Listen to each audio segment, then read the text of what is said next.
This is Health Matters Insights from WCH Medical Experts. Thanks for joining us. I'm Joey Waller. Our guest is David Gibbs, a mental health counselor. Hi there, David. Welcome. Thank you. How are you doing today? Good yourself? Very well, thank you. Excellent. We appreciate the time. So, we're recording this around Valentine's Day. So, we're discussing mental health related to relationships. When we discuss love and connection, David, in a nutshell, what's actually happening in the brain and why are these relationship experiences really so powerful when it comes to emotional well being, right? Well, I appreciate that question, and you hit the target with the word connection. And what I love to talk about is how the brain is actually doing a lot of work that we are unaware of. We're all familiar with the concept of love is blind, but there's much more going on.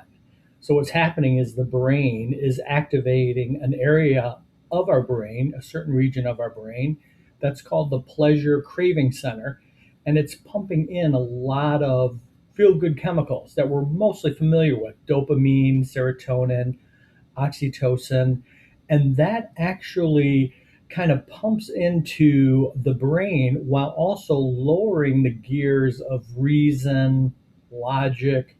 So when we talk about love is blind, it truly is actually the brain working at kind of closing down that area where we can make good decision making, and it's filling up the areas of the brain that into that pleasure center and craving center of feel good.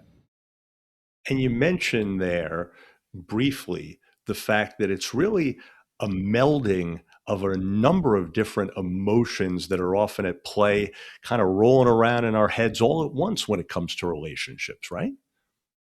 Yes.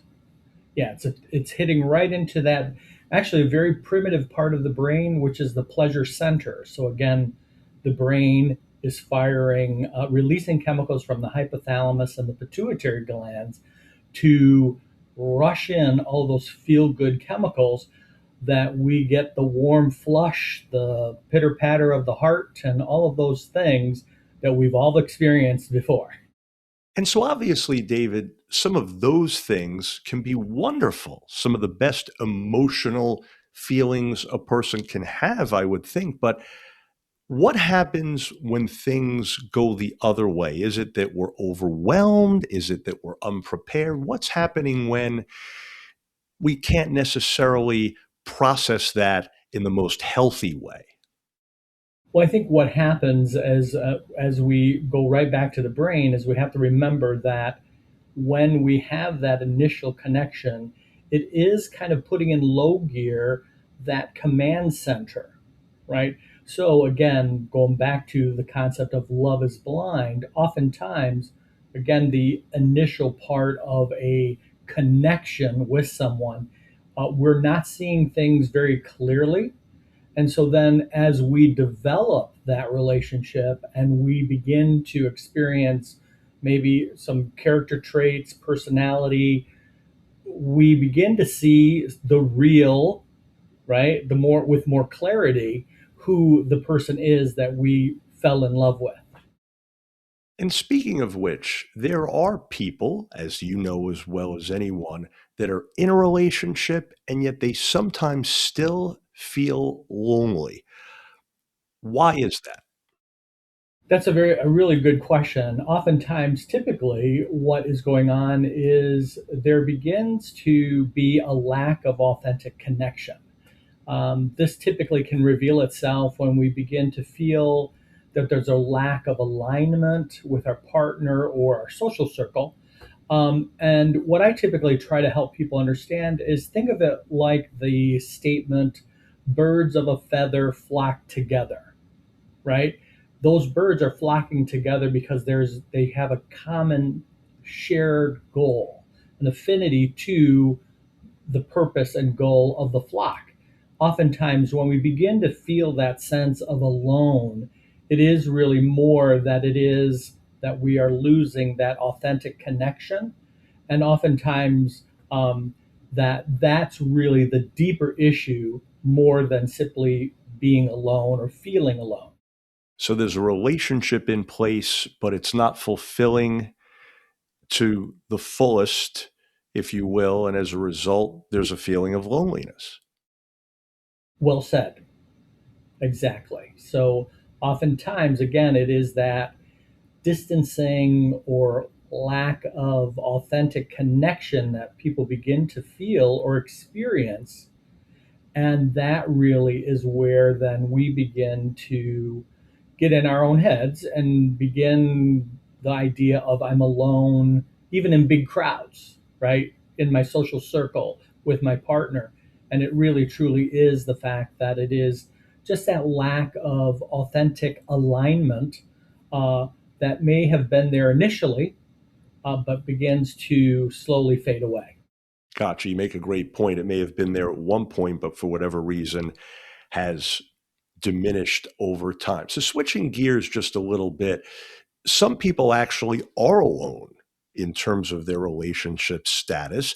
So, how can repeated messages from the outside, from media, from social media, from peers, from family, it can come from a lot of places. How can repeated messages that happiness comes from a great romantic relationship affect mental health and self worth over time if you're someone that doesn't have that at a particular time?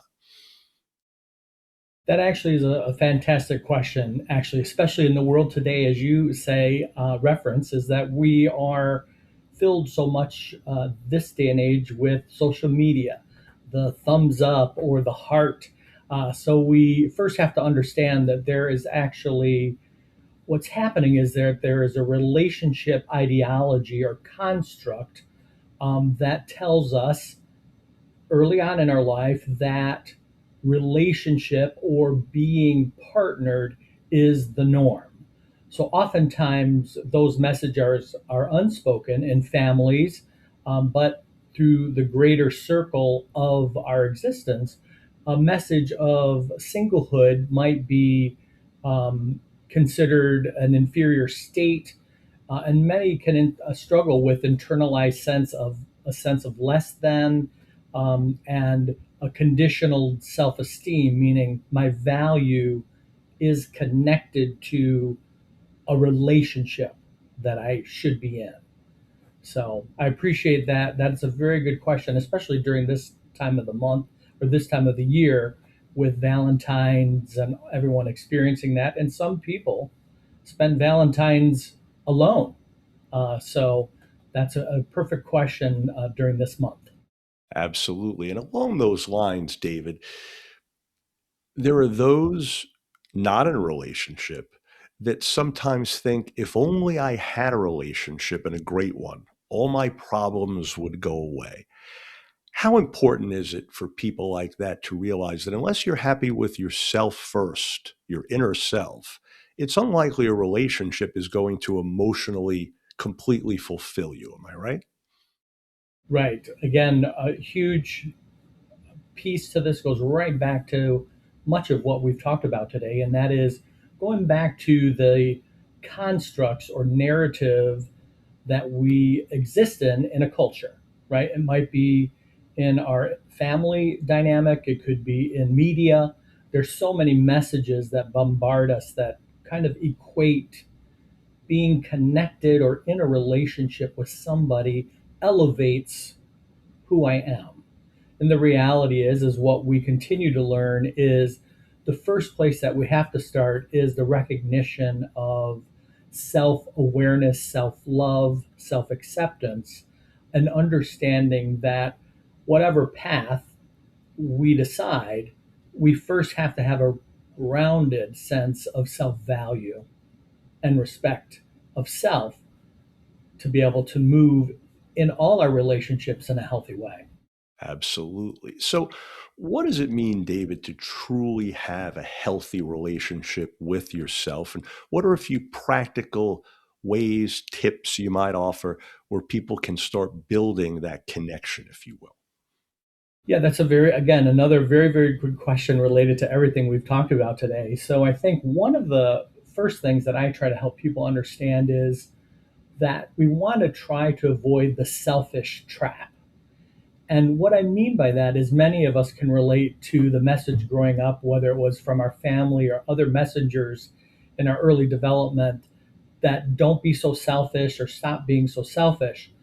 This construct or this narrative can create some really negative consequences for people realizing that they should have the ability and should feel comfortable in doing some self investment, right?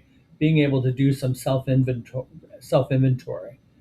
The next powerful step in a healthy awareness is the language we speak to ourselves, right? Many of us have heard the phrase impeccable word. In neurolinguistics, what we understand is the language that we speak to ourselves out loud and in our thoughts have an extremely powerful impact on the way we see ourselves, but more importantly, the way that we see ourselves interacting with the world around us. So if I am constantly in kind of a shame based thought process or a sense of failure or inadequacy, we keep feeding that negative beast. And it does more harm than good as it relates to pushing ourselves out there to interact and to see ourselves as a valuable piece to the greater good. The next powerful step is um, to remember that our brain is always activating a big part of the things that we experience. So, the language that we speak to ourselves inside our mind and through our words, very, very important to be aware of. The next thing I would say is prioritize good self care, basically, meaning making sure that you are doing all of those things related to getting enough sleep, eating correctly, drinking enough water, exercising, meditating, uh, getting into that attitude of mindfulness for self. And then also an attitude of curiosity and acceptance is a big piece. But last and finally is be kind to yourself, right? Just really be able to every day be able to speak words of empowerment or kindness. So that foundation of internal self worth will spread to those around you, but you first internalize it. Great advice indeed. Couple of other things. Mhm. We've talked, of course, about loneliness. What are some healthy ways to acknowledge and work through those feelings of loneliness without feeling like something is quote unquote wrong with you, since obviously it's something that everyone goes through at one time or another? I appreciate you asking that question as well. The reality is understanding that being alone doesn't have to be a negative um, impact or a sense of failure or lacking. We go back to the constructs or societal norm or narrative that says to be alone is not a good thing. When in reality, we often need some time, self care, to be able to really discover fully who we are. So, avoiding any feelings of shame by recognizing where you are at the moment is okay. If there is a desire to have change, then shift from passive isolation and move towards intentional, active connection. That's a huge piece here because the only way change happens is that we first have to recognize that I want something different in my life, but then I have to actively take the steps to bring action to that change. And once we do that, we can be very, very successful. But also remembering in the end, it is about practicing good self care and compassion. And you led me beautifully there, David, into my last question, because in summary, I'm wondering if someone is joining us right now and feels disconnected in whatever way from someone in a relationship, from the ability to find a relationship, from doing healthy things for themselves. some of the things you've touched on here. What's one small step, job one, if you will, that they can take right now, today, to start on the road to supporting their emotional well being? Mm. The first thing that I would recommend is a phrase, and it is simply love yourself, heal yourself. Spend a moment, take a moment in your day to just simply state this mantra: I'm deserving of all of the good things life has to offer. That includes loving myself, loving others, and participating in this amazing day today and celebrating what comes my way. Yeah, it's been said that to love oneself is the beginning of a lifelong friendship, right?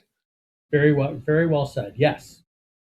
I've always liked that adage. Well, folks, we trust you're now more familiar with addressing loneliness and some other feelings while in a relationship or not. David, thanks so much again. I hope we can do it again down the road. Thank you, kind sir. I appreciate your time. Same here. And if this conversation brought up questions or feelings you'd like to talk through, support is, of course, available. So please do reach out to Falcon Health Center to schedule an appointment to speak with David Gibbs or another of our mental health providers. The number 419-728-0601. Thanks so much again for being part of Health Matters Insights from WCH Medical Experts.